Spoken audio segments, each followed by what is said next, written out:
Where are you taking us today? I mean, where or what are we talking about? Well, we're doing something different today. We often talk about the benefits of tourism, but there's an aspect rarely mentioned, which is sex tourism.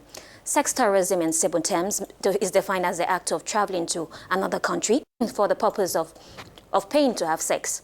Most times when we talk of this subject, the issue is often associated with Asia, namely countries like Thailand or Philippines.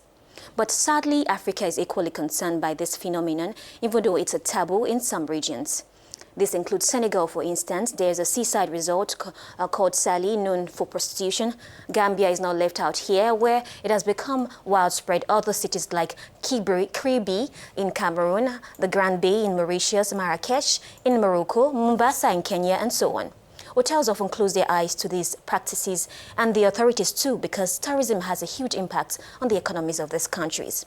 With the influx of tourists on the continent, issues like this should be equally addressed, because some tourists might be traveling to satisfy their sexual fantasies with the locals. Some are as well pedophiles.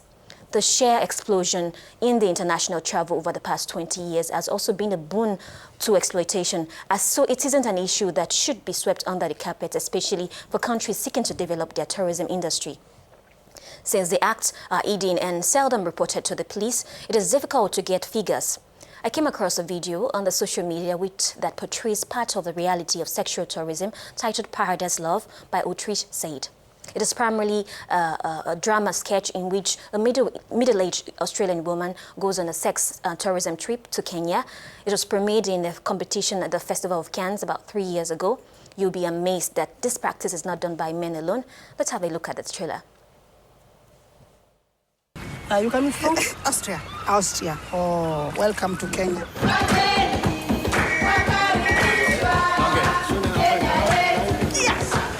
Bist du das hier? Ich bin interessiert, mir vorhin sehr schon aus. Ach so. Das Fremde ist der Reiz, verstehst du? Das ist nur Bettzufall, aber sagst du, ne? Also ich bete von sagen. Das versteht eh kein Mensch. Ach so.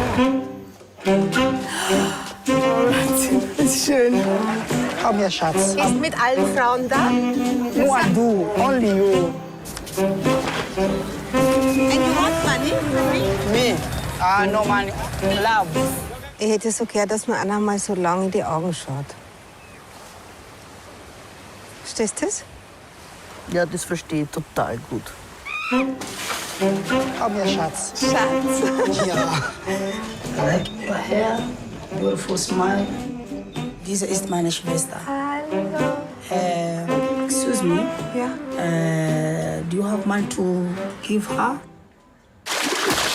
Sieht gut aus.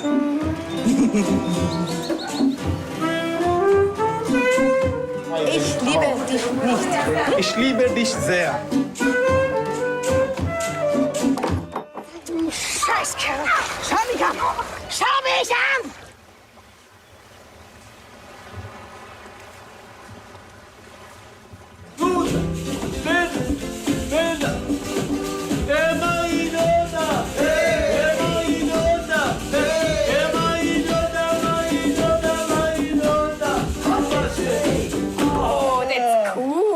She likes you. Yes, men in play. Now, let's not forget that adults are not the only ones affected by sex tourism. Sadly, minors are. What can then be done in countries with weak legislation and enforcement against these acts? ECPAT International is a global network of organizations working together for the elimination of child prostitution, child pornography, and the trafficking of children for sexual purposes.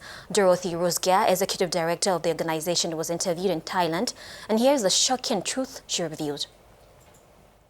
Exploitation in travel and tourism has expanded across the globe, outpacing attempts to stop it. We still don't know how many children are victims of this hidden crime, because most often it is not reported, and only in a few cases that are reported are the perpetrators actually prosecuted. They do, however, have one thing in common, and that is the chances of being arrested, charged, and punished still remain slight. There is a valid sense of impunity. In Africa, the subject is taboo because in general, tourists are welcomed like kings. Juveniles are defended by either adults from the suburb or by anti-pedophilic tourism associations that exist, but especially by NGOs fighting against pedophilia. In general, when Western tourists are arrested in part of Africa, they are never detained for long because of corruption. Some authorities are afraid of arming tourists as this might have a considerable impact on the country's economy, so they prefer to remain silent, even though minors might be involved. For the adults, I have not seen any concrete action kicking against this sex tourism with locals by the authorities. For the moment, this is not the main issue of the current major political debate, very sadly so.